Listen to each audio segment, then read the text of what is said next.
সুন্দরী পরীটি যে আমার বউ, এইটা পরীটির বাবা মানে জিন্দের সর্দার জানতো না। তিনি শুধু জানতেন তার মেয়ে মানে সুন্দরী পরীর সাথে আমার শুধুমাত্র ভালোবাসার সম্পর্ক, এছাড়া অন্য কিছু নেই। যার কারণে তিনি আমাকে একটা অদ্ভুত শর্ত দেন, যে শর্তটা আমার হৃদয়টাকে চুরমার করে দেয়। আমি কখনো ভাবতেও পারিনি এরকম শর্ত সেই জিন সর্দার আমাকে দিবেন। শর্তটা ছিল, আমি যদি তার মেয়েকে ভালোবেসে বিয়ে করতে চাই, তাহলে আমাকে চিরদিনের জন্য আমার বাবা মাকে ত্যাগ করতে হবে। অর্থাৎ আমার বাবা মাকে ছেড়ে চিরদিনের জন্য তাদের রাজ্যে থাকতে হবে। আর আমি যদি পার্মানেন্টভাবে তাদের রাজ্যে যাইতে পারি, তবেই তার বাবা মা তার মেয়ের সাথে আমাকে বিয়ে দিবে। আর যদি আমি না পারি, তাহলে তার মেয়ের সাথে আমাকে বিয়ে দিবে না। বন্ধুরা, আপনারা যারা পরী যখন বউ 1 থেকে 4 নম্বর পর্ব শুনেছেন, তারা জানেন ঘটনাচক্রে কিছু দুষ্টু জিন আমাকে তাদের রাজ্যে তুলে নিয়ে যায় প্রতিশোধ নেওয়ার জন্য। কেননা আমার পরিবউকে তারা বারবার আক্রমণ করতেছিল শুধুমাত্র পরীটির বাবার রাজ্য দখল করার জন্য। যদি কোনো মতো সেই পরীটিকে তারা আটক করতে পারত, সেই পরীটির বিনিময়ে তাদের রাজ্য দখল করে নিত। কিন্তু আমি তাদের পথের কাঁটা হয়ে দাঁড়াই। আমি কোনোভাবেই আমার সুন্দরী পরিবউটির কোনো ক্ষতি হইতে দেই না। যার কারণে সেই দুষ্টু জিনগুলো রাগে ক্ষোভে আমাকেই শেষ পর্যন্ত তাদের রাজ্যে তুলে নিয়ে যায়। আমার সুন্দরী পরিবউটি তাদের রাজ্যের সেনাপতি যে জিন ছিল এবং আরও সৈন্য সদস্য ছিল, তাদেরকে পাঠায় আমাকে সেই সকল দুষ্ট জিনের কাছ থেকে রক্ষা করার জন্য। অবশেষে তারা আমাকে সেখান থেকে উদ্ধার করে নিয়ে পরীটির রাজ্যে নিয়ে যায়। সেখানে তার বাবা জানতে পারে আমার এবং পরীটির মাঝে গভীর সম্পর্ক, ভালোবাসার সম্পর্ক। কিন্তু সেই জিন সর্দার জানে না আমি যে তার মেয়েকে অনেক আগেই বিয়ে করেছি। যাই হোক, ঘটনাচক্রে যখন বলা হয় যে আমি আপনার মেয়েকে ভালোবাসি, তার মেয়েও যখন বলে যে আমি একে ভালোবাসি, আমরা বিয়ে করতে চাই, এই জিন সর্দার আমাকে অদ্ভুত রকমের শর্ত দিয়ে দেয়, যেটা বন্ধুরা আপনারা ইতিমধ্যেই জেনে গিয়েছেন। আমি পড়ে যাই এক মহা বিপদে। আমি বুঝতে পারতেছিলাম না আমি এখন কি করব। আমি চিৎকার করে কান্না করতে চাই, কিন্তু সেটা আমি করতে পারছি না এক অদ্ভুত মায়া শক্তির কারণে। কিন্তু আমার বুকটা ফেটে চৌচির হয়ে যাচ্ছে। আমার বিবাহিত স্ত্রীকে ছাড়া আমাকে চলে যেতে হবে, কেননা আমি আমার বাবা মাকে ছাড়া কখনোই থাকতে পারবো না। আবার এটাও সত্য, আমি আমার নিজের জীবনের চাইতে আমার বউটাকে বেশি ভালোবাসি। তো বন্ধুরা, তারপর জিন সর্দার সেই রাজ্যের সেনাপতি যিনি ছিলেন, জিন সেনাপতি, তাকে ডাক দেয় এবং ডাক দিয়ে বলে আমাকে যেন নিরাপদ আমার বাড়িতে পৌঁছে দেওয়া হয়। একটা সময় সেই ঘোড়াটি বলে, মানে ওই সেনাপতি যিনি কিনা ঘোড়া আকৃতিতে ছিল, তিনি আমাকে বলল, আপনি চোখ বন্ধ করে রাখুন। আমি আপনার বাড়িতে যাওয়ার পর আপনাকে বলবো আপনি চোখ খুলুন, তখন আপনি চোখ খুলবেন, এর আগে কখনোই চোখ খুলবেন না। তো যাই হোক, আমি তখন চোখ দুটো বন্ধ করে ফেলি আর শক্ত করে ঘোড়াটাকে জড়িয়ে ধরি। তারপর আমি অনুভব করতে থাকি সেই ঘোড়াটি আস্তে আস্তে আসমানের দিকে উঠে যাচ্ছে। তারপর কখন যে আমার বাড়িতে চলে আসে আমি নিজেও বুঝতে পারি না। একটা সময় সেই ঘোড়াটি বলে, আপনি চোখ খুলুন। আমি চোখ খোলার পর দেখি আমি আমার বাড়ির উঠানে। তারপর আমি ঘোড়াটি থেকে নিচে নামি। তারপর ঘোড়াটি আবারও তাদের রাজ্যের উদ্দেশ্যে চলে যায়। আমি আস্তে আস্তে আমার বাড়ির উদ্দেশ্যে, মানে আমার রুমের উদ্দেশ্যে যাই। যাওয়ার পর দরজাটা ধাক্কা দেই। ধাক্কা দেওয়ার সঙ্গে সঙ্গে মা ছুটে চলে আসে আমার কাছে, আমাকে জড়িয়ে ধরে, বলে, বাবা তুই কোথায় ছিলি? গত 2 দিন তোর কোনো খোঁজ পাইনি। আমি তো টেনশনে শেষ হয়ে যাচ্ছিলাম। তুই এভাবে আমাকে না বলে কোথায় চলে গিয়েছিলি? তুই জানিস আমার কি হয়েছে, তোর বাবার কি অবস্থা হয়েছে? আজ 2 দিন আমাদের পেটে একটা দানা পড়েনি শুধু তোর চিন্তায়। আমি তখন একটা কথা বলি, মা আমি ঠিক আছি, তোমরা টেনশন করিও না। আমি একটা গুরুত্বপূর্ণ কাজের জন্য তোমাদেরকে না বলেই চলে গিয়েছিলাম। ভাবছিলাম হয়তো দিন যেয়ে দিন ফিরে আসব, কিন্তু ঘটনাচক্রে আমি সেখানে ফেসে যাই, যার কারণে আমার আশা হয় না। তবে তোমরা টেনশন করিও না, আমার কোনো ক্ষতি হয় নাই, আমি সম্পূর্ণরূপে ভালো আছি। আসলে বন্ধুরা, আমাকে যে দুষ্ট জিনগুলো মাছ নদী থেকে মাছ ধরা অবস্থায় আমাকে যে তুলে নিয়ে যায়, তারপর আমার সাথে যে ঘটনাগুলো ঘটে, এই সকল ঘটনাগুলো আমি আমার বাবা মাকে কখনো বলার সাহসই পাই না, কেননা তারা তো এই সকল বিষয়ে কিছুই জানে না। সো তাদেরকে এই সকল বিষয়ে বলা আমার পক্ষে সম্ভব না। তো বন্ধুরা, সেই রাত্রে আমাকে জড়িয়ে ধরে আমার বাবা মা অঝর নয়নে কান্না করে। তারপর সেই রাত্রে আমি কিছু খাওয়া দাওয়া করে শুয়ে পড়ি। আমার ঘুম আসতেছিল না। আমি শুধু ভাবতেছিলাম এভাবে যদি বিচ্ছেদ হয়ে যাবে আমাদের, তাহলে আমি কেন আমার সুন্দরী বিড়াল পরিবউটিকে ভালোবাসলাম, আর কেনই বা তাকে বিয়ে করলাম? আমার জীবনটা কেন উল্টাপাল্টা হয়ে গেল? আমার শুধু ইচ্ছা করছিল আমি চিৎকার করে কান্না করি। আমার মনে হচ্ছিল আমি যদি চিৎকার করে কান্না করি আমার খুবই ভালো লাগবে। কিন্তু বন্ধুরা, আমার বাবা মা আমার পাশের রুমে, আমি তো চিৎকার করতে পারি না। বন্ধুরা, আমি আপনাদেরকে একটা কথা বলতে চাই। ঘটনার শেষে একটা চমক আছে, চমক। এই পরীটা আবারও কিভাবে আমার লাইফে ফিরে আসে সেটাই আমি কিন্তু আপনাদের বলতে চলেছি। কাজেই আপনারা সম্পূর্ণরূপে মনোযোগ সহকারে ঘটনাটি শুনুন। আপনাদের 100% ভালো লাগবে। যদি ভালো না লাগে আমি আপনাদের এমবি ফেরত দেওয়ার ব্যবস্থা করব ইনশাল্লাহ। পরের দিন থেকে আমার জীবনটা আরও এলোমেলো হয়ে যায়। আমি কোনো কিছু খাওয়া দাওয়া করি না, আমার কোনো কিছুই ভালো লাগে না। বাবা মা সবসময় আমাকে বলে, তোর কি হয়েছে, তুই আমাকে বল। তোর বেশ কিছুদিন যাবত এরকম ছিলি, হঠাৎ করে আবার ভালো হইলি, আবার এখন এরকম হলি, কি হয়েছে বল না। আমি তাদেরকে কোনো কথা বলতে পারি না। বন্ধুরা, কিভাবে তাদেরকে আমি কোনো কথা বলবো? এইগুলো কথা কি বলা যায়? এ সকল কথা কি কারোর সাথে শেয়ার করা যায়? এটা তো কখনো সম্ভব না। আমি শুধু আমার অন্তরের মাঝে আগুন চালিয়ে নিজে পুড়ে ছারখার হয়ে যাচ্ছি। আমি কিভাবে আমার ভিতরের আগুন নেভাবো, এটা আমি কাকে বলবো? কে এই সমাধান আমাকে করে দিবে সেটাও আমি জানি না। দিন দিন পরিস্থিতি আমার এতটাই খারাপ হতে থাকে যেটা আসলে ভাষায় প্রকাশ করা যাবে না। তো বন্ধুরা, 20-22 দিন পর আমি দেখতে পাই একজন হুজুর ব্যক্তি আমাদের বাড়িতে আসে। পরে আমি জানতে পারি এই হুজুরটা একটা কবিরাজ, যাকে কিনা আমার বাবা মা নিয়ে এসেছে আমার চিকিৎসার জন্য। আমি তখন রুমে শুয়েছিলাম। সেই কবিরাজটি আমার রুমে প্রবেশ করে। সঙ্গে ছিল আমার মা, আমার বাবা এবং আমার ওই যে বড় মামা, যিনি আমার বিয়ে ঠিক করেছিলেন তার সুমন্দির মেয়ের সাথে। মূলত এই কবিরাজটি নিয়ে এসেছেন আমার বড় মামা। তারপর সেই কবিরাজটি আমাকে বলে, বাবা তুমি উঠে বসো। আমি তো উঠে বসি। আমি আসলে তাকাতে পারছিলাম না, আমি এতটা দুর্বল ছিলাম। আমি শুধু বুঝতে পারতেছিলাম তার মুখে দাঁড়িয়ে আছে, মাথায় একটা টুপি আছে আর সাদা পাঞ্জাবি পরা, কিন্তু চেহারা কেমন এই জিনিসটা আমি স্পষ্ট বুঝতেই পারতেছিলাম না। আমার মনে হচ্ছিল আমার চোখের জ্যোতি একেবারেই কমে গিয়েছে। কমে যাবে না কেন? আমি তো বেশ কিছুদিন যাবৎ খাওয়া দাওয়াই করি না। আমি যে এখনো বেঁচে আছি এটাই বা কম কিসে? তো যাই হোক, সেই হুজুরটি আমার দিকে তাকিয়েছিল এবং কি যেন বিড়বিড় করে বলতেছিল আর উপরের দিকে তাকাচ্ছিল। এভাবে মিনিট 5 শুধু আমাকে দেখলো। দেখার পর আমার বাবা মা এবং মামাকে বলল, আমি আপনাদের ছেলেদের সাথে একটু একা কথা বলতে চাই, আপনারা দয়া করে রুম থেকে বের হন। আর আমরা কি কথা বলতেছি মোটেও এটা শোনার চেষ্টা করবেন না। যদি শোনেন আপনার ছেলের ক্ষতি হইতে পারে। তখন তারা বের হয়ে যায়। কিন্তু আমার মামা যে ঘাড় তেরা স্বভাবের লোক, এটা তো আপনারা জানেন। তিনি বলতেছিলেন, সমস্যা নাই, আমি থাকি, আমার ভাগিনা তো ভয় পাইতে পারে, আমি যদি থাকি সে একটু সাহস পাবে। তখন হুজুরটি বিরক্ত হয়ে বলল, আমি কি জিন পড়ি নাকি? আমিও তো মানুষ, আপনার ভাগ্নে কেন আমাকে ভয় পাবে? আপনি বের হন। তারপর আমার মামা বিরক্ত হয়ে রুম থেকে বের হলো। তারপর সেই হুজুরটি আমার রুমের দরজাটি বন্ধ করে দেয়, দিয়ে আমার পাশে বসে একটা কথা বলে, যে কথা শোনার জন্য আমি মোটেও প্রস্তুত ছিলাম না। তিনি আমাকে বলে, বিয়েই যদি করবা তাহলে একটা সুন্দরী মেয়েকে বিয়ে করতা, কেন তুমি একটা পরীকে বিয়ে করতে গেছো? এখন বোঝো ঠেলা কেমন লাগে। আমি অবাক হয়ে গেলাম। আমি চোখ বন্ধ করে মাথা নিচু করেছিলাম। এই কথা শোনার সঙ্গে সঙ্গে আমি মাথা উপরের দিকে তুলি, চোখ বড় বড় করে তার দিকে তাকাই। আমার কাছে মনে হলো আমার চোখের জ্যোতি যেন ফিরে এসেছে। আমি শুধু তার চেহারার দিকে তাকিয়েছিলাম। আমি বোঝার চেষ্টা করলাম কে এসেছে আমার রুমে। আমি কি তাকে চিনি?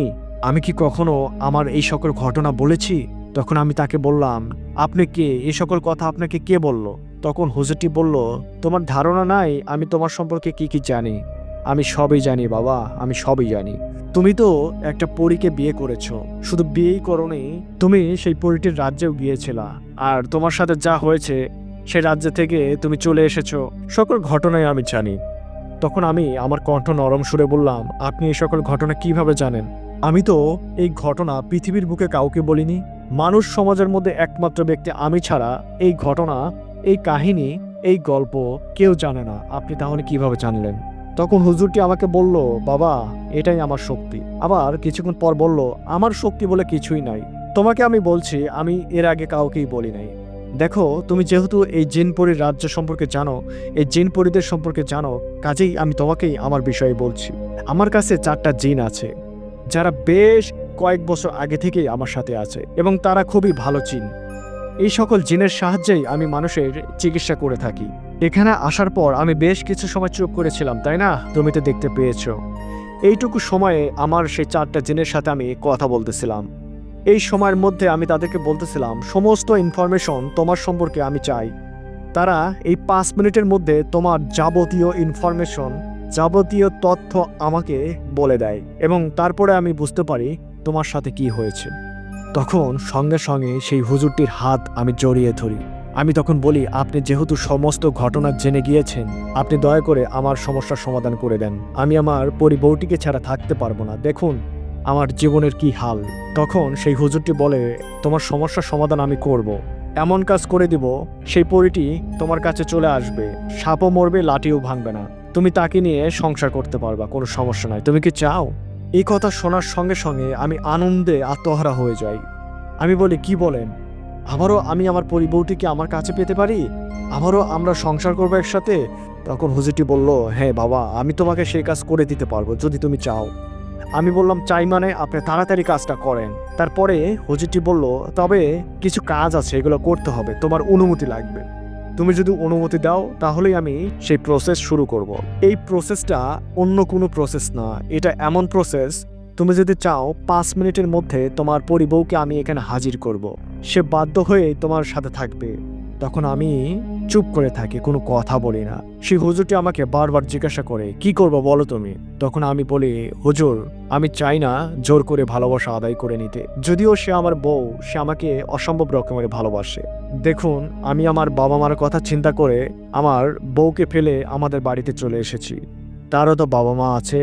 তাহলে পরিটির তো সেই অধিকার আছে তার বাবা মা কি বলে, তার বাবা মা কি চায় সেটা মেনে চলার। আমি চাই না এভাবে আমার বউটি আমার কাছে ফিরে আসুক। আমাদের ভালোবাসা যদি সত্য হয়ে থাকে, আমাদের নসিবে যদি ভালো কিছু থাকে, আপনি দেখবেন সবকিছু ঠিক হয়ে যাবে। হুজুর, আপনি শুধু আমার জন্য দোয়া করবেন, এছাড়া আমি আর কিছু চাই না আপনার কাছে। তখন কবিরাজটি আমাকে বলল, তুমি অনেক ভালো মানুষ, কিন্তু তুমি যে কাজটা করছো এটা ভালো না। এই কাজটা আমি মোটেও পছন্দ করি না। দেখো, আমাদের মানুষ সমাজে কোনো মুসলিম পরিবারের সন্তান যখন কোনো হিন্দু পরিবারের সন্তানকে বিয়ে করে, তারপর তাদের পরবর্তী জীবন কতটা কমপ্লিকেটেড হয়ে যায়, তারা একসাথে কিভাবে থাকবে, কিভাবে কি হবে, আমাদের সমাজ সেটা মেনে নিতে পারে না। আর তুমি একজন মানুষ জাতি হয়ে তুমি একটা জিন জাতিকে বিয়ে করেছো, এটা কিভাবে তুমি সমাধান চাও? তখন আমি বললাম, হুজুর, আপনাকে তো আমি বললাম, আমাদের নিয়ত যদি ঠিক থাকে, আমি যদি পরিটাকে সত্যি ভালোবেসে থাকি, আর পরিটা যদি আমাকে সত্যি ভালোবেসে থাকে, কোনো না কোনো একদিন আমরা এক হব ইনশাআল্লাহ। এই বলে আমি বলি যে আপনি এখন আসতে পারেন। তারপর হুজুর দরজাটা খুলে দেয় এবং আমার বাবা মা এবং আমার মামাকে কি যেন বলে। তো আমি অল্প অল্প শুনতেছিলাম। হুজুরটি বলতেছিল, কোনো সমস্যা নাই আপনাদের ছেলে সম্পূর্ণরূপে ভালো আছে, তবে মানসিকভাবে সে একটু হতাশাগ্রস্ত, সে অনেক দুর্বল। কিছু ভিটামিন খাওয়ান, মুখের রোচের ওষুধ খাওয়ান, আর তাকে প্রপার রেস্ট দেন। সে কিছুদিন রেস্টে থাকলে আশা করি সব ঠিক হয়ে যাবে। এই বলে হুজুরটি চলে যায়। বন্ধুরা, আমি আসলে কিছুই বুঝতে পারি না আমি কি করব। হতাশায় দিনগুলো কাটতে থাকে আর অপেক্ষা করতে থাকি কখন বুঝি আমার পরিবউটি আমার কাছে আসে, এসে আমাকে বলবে, আমি এসেছি তোমার কাছে, আমি তোমার বউ, আমি কি তোমাকে ছাড়া থাকতে পারি? কিন্তু কখন যে এই সত্যটা আমার সাথে ঘটবে আমি সেটা জানি না। আমার পরিবউ, যাকে আমি এত ভালোবাসি, যে কিনা আমার অর্ধাঙ্গিনী, তাকে ছাড়া আমি থাকতে পারবো না। তো তার জন্য আমি অনেক অপেক্ষা করি। সেই নদীতে যাই, মাছ ধরার কথা বলে সেই নদীতে ঘুরে বেড়াই এবং অপেক্ষা করি, এই বুঝি আসমান থেকে আমার পরিবউটি আমার সামনে নেমে আসে, কিন্তু কিছুই হয় না। তো যাই হোক, এভাবে কেটে যায় 6 মাস। 6 মাস পর আমি উপলব্ধি করতে পারি সেই পরিটি হয়তো আমাকে চায় না। সেই পরিটি যদি আমাকে চাইতো, সে কোনো না কোনোভাবে আবারও আমার কাছে ফিরে আসতো। এই ভেবে আমি নিজেকে সান্ত্বনা দিচ্ছিলাম। আমি বলতেছিলাম, আর যাই হোক, আমি তো পরিটিকে ভালোবাসি, আর পরিটিও তো আমাকে ভালোবাসে, আমরা না হয় দূর থেকেই ভালোবাসলাম। সে তার মতো থাকুক, আমি আমার মতো থাকি। এভাবে নিজেকে সান্ত্বনা দিতে দিতে একটা সময় নিজেকে কন্ট্রোল করা শিখে যাই এবং একটা সময় সিদ্ধান্ত নেই এভাবে আর কতদিন চলবে। আমার বাবাটাও অনেক অসুস্থ, আমার মাটাও চিন্তায় শেষ। তখন আমি সিদ্ধান্ত নেই, যা হবার হয়ে গেছে, আমার লাইফটাকে এভাবে আমি আর শেষ হতে দিব না। কেননা আমার এই লাইফের প্রতি শুধু আমারও অধিকার নাই, আমার এই জীবনের প্রতি আমার বাবা মারও সমান অধিকার আছে। কাজেই কারোর হক নষ্ট করা আমার ঠিক হবে না। আমি সিদ্ধান্ত নেই আমি বিয়ে করব। হ্যাঁ, আমি কোনো মানুষকে বিয়ে করব। আমি সংসার শুরু করব। হয়তো তাকে আমি ভালোবাসতে পারবো না, কিন্তু জাগতিক নিয়মে তাকে আমি বিয়ে করতে পারবো এবং আমার বাবা মার মুখে হাসি ফোটাতে পারবো। এতটুকু করা আমার কর্তব্য। আমার বাবা মার ভালোর জন্য, তাদের মুখের হাসি ফোটানোর জন্য এটা আমার করতেই হবে। যদিও আমি পরিটাকে কথা দিয়েছিলাম তোমাকে ছাড়া দ্বিতীয় কাউকে আমি বিয়ে করব না, কিন্তু বন্ধুরা, বাস্তব সম্পূর্ণ কঠিন এবং ভিন্ন ধর্মী। বাস্তবতার কাছে হার মেনে যায় আবেগ, বাস্তবতার কাছে হার মেনে যায় সরল সোজা প্রেম। কাছেই আমি সিদ্ধান্ত নেই যা হবার হয়ে গেছে, আমি বিয়ে করব। আমি মার কাছে যেয়ে বলি, মা, আমি মোটামুটি এখন সুস্থ, আমি বিয়ে করতে চাই, তোমাদেরকে আর কোনো কষ্ট দিতে চাই না। এই কথা শোনার সঙ্গে সঙ্গে আমার মা দৌড়ি আমার কাছে চলে আসে, আমাকে জড়িয়ে ধরে, বলে, বাবা তুই ঠিক আছিস? আমি বললাম, মা আমি সম্পূর্ণ ঠিক আছি। মা আত্মহারা। তখন আমি মাকে বললাম, মা তুমি বড় মামাকে খবর দাও, আমি ওনার সাথে পার্সোনালি কথা বলতে চাই। মা সঙ্গে সঙ্গে খবর পাঠিয়ে দেয় বড় মামার কাছে। পরের দিন সকালবেলা বড় মামা এসে উপস্থিত, এসে বলে, ভাগনা তুই আমাকে ডাকছিস, কি আবার ফোন দিয়ে করতেছিস বল। তখন আমি মামাকে বললাম, মামা আপনার সুমনদের মেয়ে কি এখনো অবিবাহিত? তার কি বিবাহ হয়েছে? তখন আমার মামা বলল, কেন, কি হয়েছে? বিয়ের আসর থেকে তো পালিয়ে আসলি, এখন আবার কি করতে চাস? আমি মামাকে বললাম, মামা যদি বিয়ে না হয়ে থাকে আর যদি তারা আমাকে পছন্দ করে এবং আমার সাথে এখনো বিয়ে দিতে চায়, তাহলে আমি বিয়ে করতে রাজি। আর যদি আমার সাথে বিয়ে না দিতে চায় তাহলে অন্য কোনো মেয়ে দেখো, কেননা আমি বিয়ে করব। আমি সিদ্ধান্ত নিয়ে নিচ্ছি। তারপর আমার বড় মামা আমাকে বলে, সমস্যা নাই, আমার সম্বন্ধের মেয়ে এখনো অবিবাহিত, তুই যে বিয়ে ভেঙে দিয়ে চলে আসলি তারপর কোনো পাত্রপক্ষ তাকে দেখতে চায় নাই, তো সে পড়াশোনা করতেছে, তার বাবা মা সিদ্ধান্ত নিয়েছিল পড়াশোনা শেষ হলে বিয়ে দিবে। তো যাই হোক, তুই যেহেতু এখন রাজি, তাহলে আমি তাদের সাথে কথা বলি, আমার বিশ্বাস তারা আবারও রাজি হবে, কেননা আমি যতদূর জানতে পারছি সেই মেয়েটি তোকে মনে মনে ভালোবাসে। কাজেই আমার বিশ্বাস আমি বললে আবারও রাজি হবে। তখন আমি বলি, ঠিক আছে, তুমি তাদের সাথে কথা বলো, কথা বলে বিয়ের দিন তারিখ ঠিক করো, আমি বিয়ে করতে চাই। তো বড় মামা খুবই খুশি, কেননা বড় মামা খুব করে চাচ্ছিল তার সম্বন্ধের মেয়ের সাথে আমার বিয়ে হোক। তার সম্বন্ধীর একমাত্র মেয়ে, সয় সম্পত্তির অভাব নেই, আমি যদি বিয়ে করি সমস্ত সয় সম্পত্তি আমার হবে, তার ভাগ্নে ভালো একটা অবস্থানে যাবে, আমাদের আর্থিক অবস্থা তো খুব একটা ভালো না, এই ভেবেই তার অনেক শান্তি। যাই হোক, এই সকল কথা আমি আমার মামার সাথে বলতেছিলাম, কিন্তু আমার ভিতরটা ভেঙে চুরে চুরমার হয়ে যাচ্ছিল। বারবার আমার পরিবউটির চেহারা আমার সামনে আসতেছিল। আমার কাছে মনে হচ্ছিল আমি আমার পরিবউটিকে ঠকাচ্ছি। ভবিষ্যতে কখনো যদি তার সাথে আমার দেখা হয়, তাকে আমি কি জবাবটা দিব? এই সকল চিন্তাভাবনা আমার মাথায় আসতেছিল, কিন্তু পক্ষান্তরে আমি আবার চিন্তা করলাম সবার উপরে আমার বাবা মা, আর এই মুহূর্তে আমি যদি বিয়ে করি আমার বাবা মা সবচেয়ে খুশি হবে এবং তারাও এটাই চায়, কেননা আমি বিয়ে করতে চাচ্ছি না, এটা নিয়েই তারা সবচেয়ে বেশি চিন্তিত। কাজেই তাদের চিন্তা মুক্ত করার জন্য আমি এই সিদ্ধান্ত নিয়েছি। যাই হোক, কথা বলা শেষ হলে মামা খাওয়া দাওয়া করে চলে যায়। আমিও হালকা কিছু খেয়ে নদীর পাড়ে বসি আর নদীর দিকে তাকিয়ে, পানির দিকে তাকিয়ে চিন্তা করি, আর যদি আমার একটা বড় ভাই থাকতো, বা আমার কোনো বড় বোন থাকতো, বা আমার কোনো একটা ছোট ভাই থাকতো, তাহলে আমি এই পৃথিবীতে থাকতাম না। এগুলো চিন্তা ভাবনা করতেছিলাম। যাই হোক, পরের দিন আবার আমার মামা আমাদের বাড়িতে আসে। আসার পর বলে, খুশির একটা খবর আছে। আমার বুঝতে বাকি রইল না খুশির খবরটা কি। তখন মা বলল, কি হয়েছে?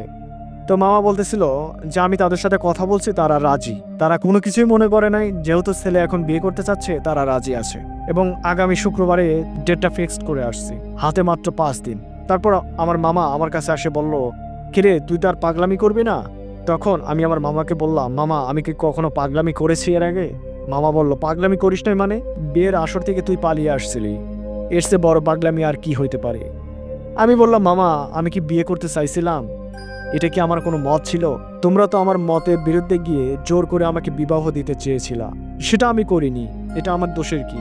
তখন মামা বলে, হইছে হইছে, এখন যেহেতু তুমি মুখ দিয়ে বলতেছো বিয়ে করব, যদি সমস্যা হয় তাহলে ভুলে যাবি আমি তোর মামা। যাই হোক, আমি বললাম ঠিক আছে, কোনো সমস্যা নাই, আপনারা সম্পূর্ণ প্রিপারেশন নেন। এই বলে আমি বাড়ি থেকে চলে আসি এবং আমার যে নৌকাটা ছিল সেই নৌকার উপর বসি, তারপর নদীর মাঝখানে চলে যাই। সেখানে নৌকাটা ঠেকিয়ে আকাশের দিকে তাকিয়ে শুয়েছিলাম। বন্ধুরা, এখন আসি সবচেয়ে ইন্টারেস্টিং পার্ট, সেটা হলো বিয়ের দিন। শুক্রবার সকালবেলা আমার মামা এসে হাজির। বন্ধুরা, তখন সময় ছিল বর্ষাকাল, কাজেই আমাদের চলাচলের একমাত্র রাস্তা ছিল ওই যে নৌকা, মামার একটা পার্সোনাল নৌকা ছিল, ডেঙ্গি নৌকা, খুবই ছোট, কিন্তু মামার অর্থ সম্পত্তি মোটামুটি ভালোই, যার কারণে তিনি বৈঠা দিয়ে নৌকা চালায় না, ওই নৌকার উপরে একটা মেশিন লাগিয়ে নিয়েছে যেটাকে বলে শ্যালন নৌকা। তো ওটার মাধ্যমেই মামা একা একা চলে এসেছে। আগে থেকে কথা ছিল আমরা যাব শুধুমাত্র 4 জন, আমি, আমার মা, আমার বাবা আর বড় মামা। পাত্রীপক্ষকে সেভাবে বলা হয়েছে এবং পাত্রীপক্ষ এতে খুশি, কেননা তারাও চায় বিয়েটা আসলে গোপনীয়ভাবে হোক। ওনার শত্রুরা যাতে জানতে না পারে ওনার মেয়ের বিয়ে হচ্ছে আজ, এবং সন্ধ্যার দিকে যাইতে বলছে যাতে একটা কাক পক্ষী টেন না পায়। তো একটা পর্যায়ে আমাদের যে সকল জিনিসপত্র ছিল, মেয়ের জন্য সাজানোর জিনিসপত্র, কাপড়, সব কিছু ছিল। আমি একটা সিভিল ড্রেসে ছিলাম, কেননা যেহেতু আমরা যাব যাতে কেউ বুঝতে না পারে, তা সেভাবেই নৌকাতে উঠে পড়ি। তারপর মামা তার মেশিনটা স্টার্ট দেয় এবং স্টার্ট দিয়ে আমাদের গন্তব্যের উদ্দেশ্যে আমরা রওনা দিই। আমরা নদীর কিনারা ঘেঁষে ঘেঁষে যাচ্ছিলাম, কেননা নৌকাটা তো ছোট। তো যাইতে যাইতে যাইতে যাইতে একটা সমস্যা আমাদের মাঝে হয়। হঠাৎ করে গুড়ি গুড়ি বৃষ্টি নামা শুরু হয় এবং চারদিক থেকে বাতাস উঠতে শুরু করে। বাতাসটা খুবই জোরে না হলেও মিডিয়াম কোয়ালিটির বাতাস, কিন্তু অনেক বড় বড় ঢেউ হচ্ছিল, যার কারণে আমরা রিস্ক না নিয়ে আমাদের ছোট নৌকাটি নদীর কিনারায় থামিয়ে দিই এবং আমরা সেখানে ছাউনির নিচে বসে বসে অপেক্ষা করতেছিলাম কখন বৃষ্টি কমে এবং কখন বাতাস কমে, তাহলে আমরা পরবর্তী রাস্তাটা অতিক্রম করব। তাছাড়া আমরা কোনো রিস্ক নিব না, যেহেতু ছোট নৌকা, মাঝখানে অনেক সমস্যা হইতে পারে। তো বেশ কিছু সময় অতিক্রম হওয়ার পর বাতাস কমে যায়, বৃষ্টিটাও কমে যায়। তারপর আমরা রওনাটা শুরু করি। ততক্ষণে রাত 8টা। যাই হোক, মামার হাতে টর্চ লাইট ছিল, সেটা দিয়েই মামা আস্তে আস্তে আগাচ্ছিল। কিন্তু বন্ধুরা, আমাদের সাথে ঘটে যায় একটা অনাকাঙ্ক্ষিত ঘটনা। কিছুদূর যাওয়ার পর আমাদের কাছে মনে হয় আমরা একটা অদ্ভুত জায়গায় এসে পৌঁছিয়েছি। এই জায়গাতে আমরা কেউ কখনো আসিনি এবং আশেপাশে বাড়ি থাকার কথা। আমরা তো নদীর কিনারা দিয়ে যাচ্ছিলাম, কিন্তু কিছুদূর যাওয়ার পর দেখি কোনো বাড়ি নেই এবং যে নদী দিয়ে আমরা যাচ্ছিলাম সেই নদীর কোনো চিহ্ন মাত্র নেই। মনে হচ্ছে আমরা একটা সমুদ্রের মধ্যে দিয়ে যাচ্ছি। পিছনের দিকে তাকিয়ে দেখি কোনো নদীর চিহ্ন নেই। মনে হচ্ছে হঠাৎ করে পানি যেন ফুলে পিপে সব কিছু তলিয়ে গেছে। একটা বাড়িঘর দেখা যাচ্ছে না, কোনো গাছপালা নাই, মনে হচ্ছে চারদিকে পানি আর পানি। এখন কোন দিকে যাব? হায় আল্লাহ, কি একটা অবস্থা! মানে কোনো কিছু বুঝতে পারতেছিলাম না, কোন দিকে রাস্তা এবং কোন দিকে মামার সমুদ্রের বাড়ি। আমরা অবাক হয়ে যাই।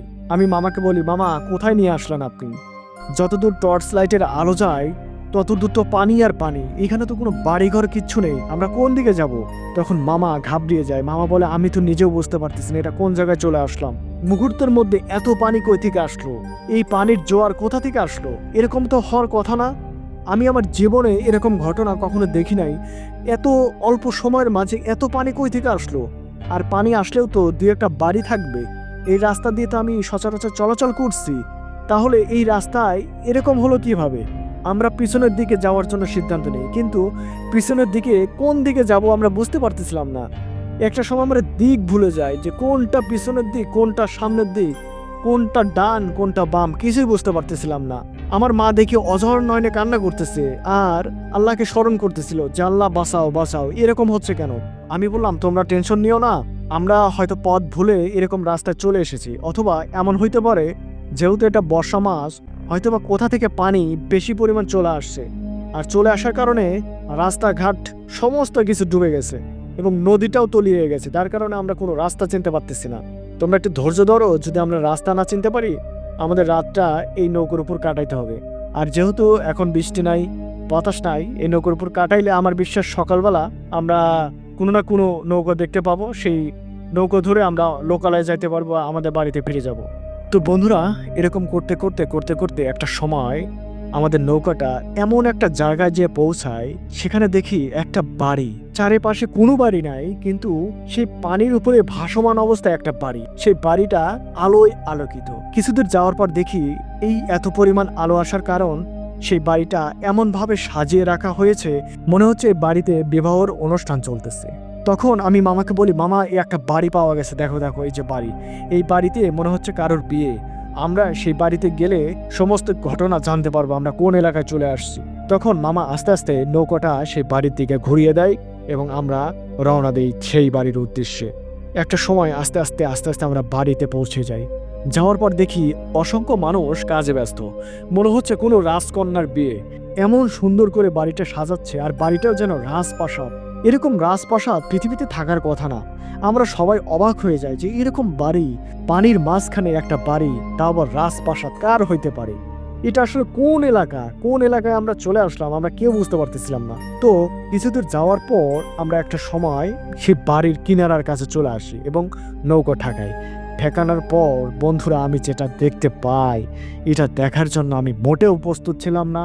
এইরকম ঘটনা, এরকম দৃশ্য আমি দেখব আমি জীবনে কখনো চিন্তা করতে পারিনি। আমি দেখি আমার পরিবউটি সেইখানে দাঁড়িয়ে আছে এবং আমার দিকে তাকিয়ে মিটিমিটি হাসতেছে আর ইশারা দিচ্ছে, আসো তোমরা আসো। শুধু তাই নয়, সেই পরিবউটির পাশে তার বাবা মা আছে। আর যে সকল মানুষের কথা বললাম, এরা সবাই জিন। তারা মানুষ আকৃতি নিয়ে কাজে ব্যস্ত। মনে হচ্ছে তারা সবাই আমাদের জন্য অপেক্ষা করতেছিল, কখন আমরা সেখানে যাব সেজন্য তারা অপেক্ষা করতেছিল। আমি অবাক হয়ে যাই। আমি নৌকা থেকে বের হয়ে দাঁড়িয়ে পড়ি। আমি বুঝতেছিলাম না আমি কি করব। তখন আমি আল্লাহকে বলি, আল্লাহ আমি কোথায় এসে পড়লাম, এটা কোন জায়গা? আমি কি আবার জিনদের রাজ্যে চলে আসলাম নাকি? আবার বলি, জিনদের রাজ্যে আসতে গেলে তো ঘোড়ার পিঠে উপরের দিকে যাইতে হয়। আমি তো নৌকা নিয়ে আমার বাবা মা মামা সহ আসতেছিলাম, আবার আমাদের পৃথিবীতে জিন রাজ্য কই থেকে আসলো আমি কিছুই বুঝতে পারতেছিলাম না। আমি দৌড়ে নৌকা থেকে নিচে নামার পর সেই পরীটির কাছে যাওয়ার পর বলি, তুমি কি আমার বউ? সেই পরী। তখন পরীটি আমাকে বলে, হে বাবা, আমি তোমারই বউ, সেই পরী। আমি বলি, কি ব্যাপার, এটা কি হলো আমার সাথে, এই ঘটনা কিভাবে ঘটলো?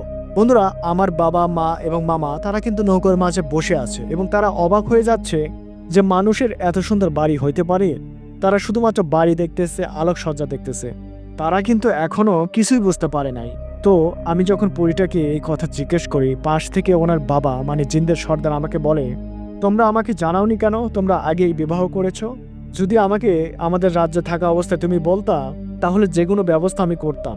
তোমারও এত কষ্ট হয় না, আমার মেয়েটারও এত কষ্ট হয় না। তোমরা কেন সত্য কথা আমার কাছ থেকে লুকিয়েছো? আমি ভেবেছি তোমাদের মাঝে শুধুমাত্র প্রেমের সম্পর্ক। তাই আমি চাচ্ছিলাম তুমি যদি আমার মেয়েকে বিয়ে করতে চাও তাহলে আমাদের রাজ্য থেকে বিয়ে করবা। কেননা আমার রাজ্যে আমার একমাত্র রাজকন্যার বিয়ে দিতে চাই এবং আমি চাই না আমার একমাত্র রাজকন্যা আমার রাজ্য ছেড়ে অন্য কোথাও থাকুক। কিন্তু তোমরা যে বিয়ে করে ফেলছো এই কথাটি আমাকে একবারও বলনি। যদি বলতা, আমি সেই দিনই তোমাদের একটা ব্যবস্থা আমি করতাম। তোমরা তো স্বামী স্ত্রী, তোমরা তো বিয়ে করেই ফেলছো, তো তোমাদের সাথে জোর করে কোনো কিছু করার তো আমার কোনো মানে হয় না। আমি তখন বললাম যে আপনারা কি করলেন, এমন কি কাজ করলেন? আমরা তো যাচ্ছিলাম একদিকে, এখানে কেমনে আসলাম? এখানে আসলাম কিভাবে? আপনারা কি করছেন? আমরা কেমনে এখানে আসলাম? আমি তো কিছু বুঝতে পারতেছি না। তখন সেই পরীটি বলে, তুমি কি ভেবেছো আমি কিছু জানি না? তোমার প্রতিটি দিন তুমি কিভাবে কাটাচ্ছ আমি সবই জানি। তোমার বাড়িতে আমার 4টি জিন, পাহারাদার জিন রেখে দেওয়া আছে। তুমি কি করছো সমস্ত খবর প্রতিটা সময় আমাকে জানাই। আমি জানতে পারি তুমি বিয়ে করার জন্য বের হইছো। এটা দেখার পর আমি খুবই খারাপ লাগে। আমি আর নিজেকে কন্ট্রোল করতে পারি না। আমি সঙ্গে সঙ্গে আমার বাবার কাছে যাই, আমার বাবার পা জড়িয়ে ধরি, বলি, বাবা, আমি তোমাকে না জানিয়ে একটা কাজ করে ফেলছি। এতদিন আমি লুকিয়ে রেখেছিলাম, কিন্তু আর লুকিয়ে রাখার সময় নাই।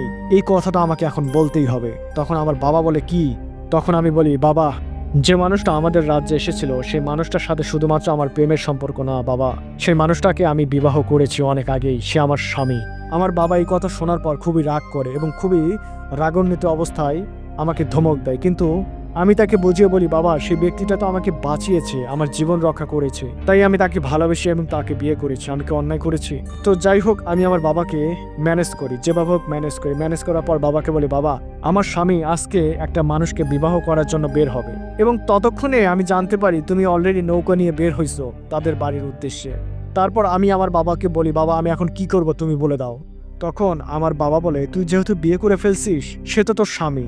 আমি চাই না তোর স্বামী অন্য কাউরে বিয়ে করে, এটা কখনোই হতে পারে না। যার ফলে আমরা সিদ্ধান্ত নেই আজকেই আমি তোমাকে আপন করে পাবো। কাজেই আমরা প্রস্তুতি নিয়ে আমাদের রাজ্য থেকে আমি এবং আমার বাবা মা এবং কিছু সেনা সদস্য নিয়ে তোমাদের পৃথিবীতে চলে আসি এবং আমরা পরিকল্পনা মাফিক এই ঘটনাটি সাজাই। আমাদের জিন সদস্যের মাধ্যমে তোমাদের রাস্তাটা ভুলিয়ে দেই। সেই নদীতে এত পরিমাণ পানি, উচ্চতা বাড়িয়ে দেই যাতে করে সেই রাস্তা তোমরা বুঝতে না পারো। পুরো একটা অন্যরকম পরিস্থিতি তৈরি করে দেই এবং তোমরা যেন আস্তে আস্তে আমাদের এইখানে চলে আসো। সেভাবেই আমাদের প্ল্যানটা সাজাই। একটা সময় তোমরা এখানে চলে আসো।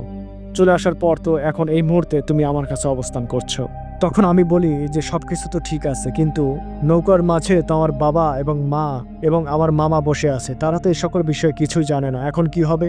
তখন সেই জিন সর্দার বলে যে বাবা দেখো, সত্য কখনো চাপা রাখা যায় না, সত্য তো সত্য, সত্য তো প্রকাশ করতে হবে, তাই না?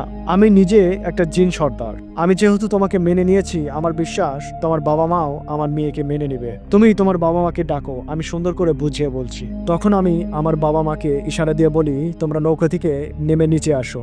তারপর আমার বাবা মা এবং আমার মামা নৌকা থেকে নিচে নেমে চলে আসে এবং আমি বলি যে তোমাদেরকে এখন আমি কিছু সত্য কথা বলবো। এই কথাগুলো শোনার পর তোমাদের অনেক রাগ হইতে পারে, কিন্তু কিছু করার নাই, আমরা এখন বাস্তবতার একদম চরম সীমায় এসে পৌঁছেছি, তোমাদেরকে জানা দরকার। তখন সেই জিন সর্দার তাদের সাথে কথা বলা শুরু করে। জিন সর্দার বলে যে আপনার ছেলে একটা কাজ করছে, আপনারা কি জানেন? আমার বাবা মা বলে না তো, কোনো কিছু জানি না। তখন সেই জিন সর্দার বলে আপনারা যে বাড়িটি দেখতেছেন, যে সকল মানুষ দেখতেছেন, আমরা আসলে কেউ মানুষ না, আর এই বাড়িটাও অস্থায়ী, এটা পানির উপর ভাসমান, আমরা সবাই জিন।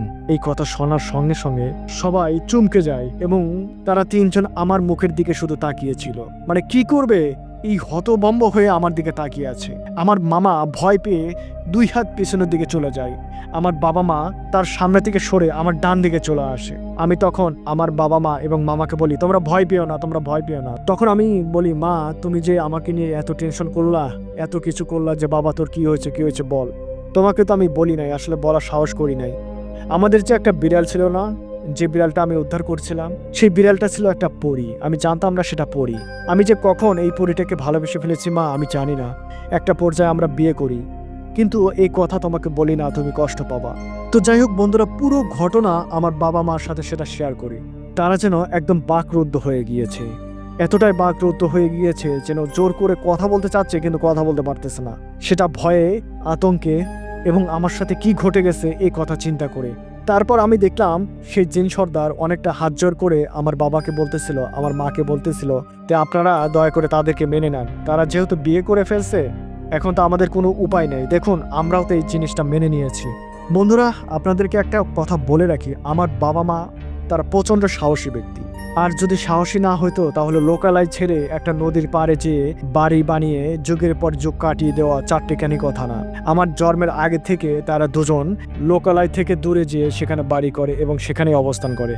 আমার বাবা যখন রাত্রিবেলা মাছ ধরতে যায়, তখন রাত্রিবেলা সেই জঙ্গলের পাশে একটা বাড়িতে আমার মা একা একা থাকতো।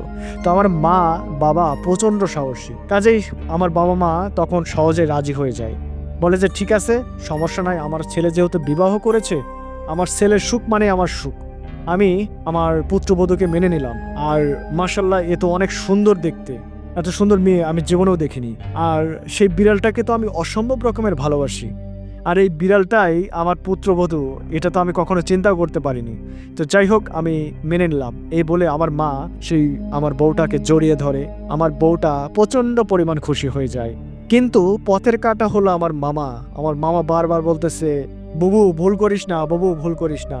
আমার বাবাকে বলতেছিল দুলাভাই চলেন আমরা চলে যাই, এটা একটা ফাঁদ। কিছুতেই এই লোকটা বিশ্বাস পাচ্ছিল না। তখন আমার পরিবউটাকে একটা ইশারা দিয়ে বোঝাই যে কিছু অর্থ সম্পদ একে দেওয়া দরকার, দিলে এর মাথা ঠান্ডা হয়ে যাবে।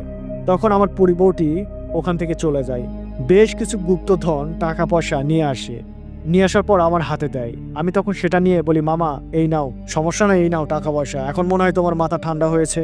তখন আমার মামা আমতা আমতা গলায় বলতেছিল আচ্ছা ঠিক আছে, সমস্যা নাই, দেখে তো ভালোই মনে হচ্ছে, আর যেহেতু অর্থ সম্পদ অনেক, আর এরা যেহেতু জিন পড়ি, এদের থেকে মনে হয় অর্থ সম্পদ অনেক নেওয়া যাবে, যদি সবকিছু ঠিক থাকে আমিও রাজি। তো বন্ধুরা, সবাই যখন রাজি, তখন সেই বাড়িতে আমাদেরকে আবারও ধুমধামভাবে বিয়ে দেওয়া হয়। এমনভাবে ধুমধামভাবে বিয়ে দেওয়া হয় যেটা পৃথিবীতে কোনো মানুষ বিয়ে করে নাই। সেই রাত্রে প্রচুর আনন্দ হয়, উৎসব হয়। একটা পর্যায়ে আমি আমার বাবা মা এবং সেই পরিটাকে নিয়ে সেই নৌকাতে ফেরার জন্য প্রস্তুত নেই। তো আনুমানিক রাত 4টা, তখন আমরা সবকিছু গোছগাছ করে নৌকাতে উঠি। আমাদেরকে অনেক অর্থ সম্পদ সেই জিন সর্দার দেয়, যেগুলো দেখে আমার মামা লোভ সামলাতে পারতেছিল না। আমি মামাকে বলি মামা সমস্যা নাই, তোমাকে কিছু দিব।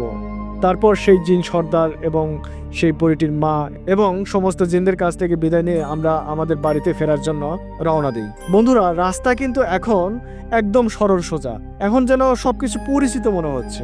রওনা দেওয়ার সঙ্গে সঙ্গে মনে হচ্ছে এই রাস্তাটা চেনা এবং মনে হচ্ছে যে এই রাস্তা দিয়ে গেলেই আমরা আমাদের বাড়ি পেয়ে যাব। আর ওই যে জিনদের কথা বলতেছিলাম, তারাও তাদের রাজ্যে এক এক করে ফিরে চলে যাচ্ছে। সবাই যেন পঙ্খিরাজ ঘোড়ার আকৃতি নিয়ে আকাশের দিকে উড়ে যাচ্ছে এবং মুহূর্তের মধ্যে ওই বাড়িটা পানিতে মিশে যায়, একদম পানিতে মিশে যায়, ওই বাড়িটা আর দেখা যায় না। তারপর আমরা আমাদের বাড়ির উদ্দেশ্যে রওনা দিই। বন্ধুরা, একটা পর্যায়ে বাড়িতে চলে আসি এবং আমরা খুব সুখে শান্তিতে সংসার করা শুরু করি। আমার পরিবর্তী আমার মার সাথে খুবই ভালো ব্যবহার করে, আমার মাকে মা বলে ডাকে, আমার মাও সেই পরিটাকে আপন মেয়ের মতোই দেখে। আর আমার বউটি পরি হলে কি হবে, সে সবসময় মানুষের আকৃতির থাকে, কোনো সমস্যা তার হয় না, সে সবসময় আমার বাবা মার খেয়াল রাখে, আমার খেয়াল রাখে। তাকে দেখে মনে হয় সে যেন একটা অবিকল মানুষ। আর ওই যে মামার কথা বলছিলাম, আমার মামাও যথেষ্ট ভালো, যদিও একটু লোভী মানুষ, কিন্তু খুবই ভালো একটা ব্যক্তি। তো যাই হোক, এভাবেই আমাদের সংসার চলতে থাকে, সুখের জীবন চলতে থাকে। বন্ধুরা, পরি যখন বউ সিজন অন এখানেই পরিসমাপ্তি ঘোষণা করা হইল। বন্ধুরা, এর পরবর্তীতে কি ঘটনা ঘটে, পরিটি আমার সাথে সারা জীবনে ছিল কিনা, এখনো আছে কিনা, এই সকল ঘটনা পরি যখন বউ সিজন 1-এ বলা হচ্ছে না। তবে আপনারা যদি পরি যখন বউ সিজন 2 শুনতে চান, অবশ্যই কমেন্ট বক্সে জানাবেন। যদি আপনারা অনেক বেশি পরিমাণ মানুষ ঘটনাটি শোনার জন্য আগ্রহ প্রকাশ করেন, তাহলে আমি আবারও আপনাদের সবার প্রিয় ঘটনা পরি যখন বউ সিজন 2 নিয়ে আপনাদের সামনে হাজির হব। আর সিজন 2-তে থাকবে পরিটির সাথে আমার কিভাবে সংসার হয় সে সকল কাহিনী। বন্ধুরা, আপনারা যারা এখনো পরি যখন বউ ঘটনাটির পূর্বের ঘটনাগুলো শোনেন নাই, তারা আপনারা ইন্ড স্ক্রিনে দেওয়া আছে, ইন্ড স্ক্রিনে যে ঘটনাগুলো শুনতে পারেন, ডেসক্রিপশন বক্সে পর্বগুলো দেওয়া আছে, সেগুলোও দেখতে পারেন, পুরো ঘটনা শুনতে পারেন, আপনাদের অনেক ভালো লাগবে। বন্ধুরা, আপনারা যদি রেগুলার এরকম ঘটনা শুনতে চান, তাহলে অবশ্যই আমার চ্যানেলটাকে সাবস্ক্রাইব করতে হবে। আপনাদের কাছে অনুরোধ, প্লিজ আমার চ্যানেলটাকে সাবস্ক্রাইব করে দেন। আর পরবর্তী ঘটনার জন্য আপনাদেরকে শুভকামনা রইল। সে পর্যন্ত সবাই ভালো থাকবেন। আল্লাহ হাফেজ।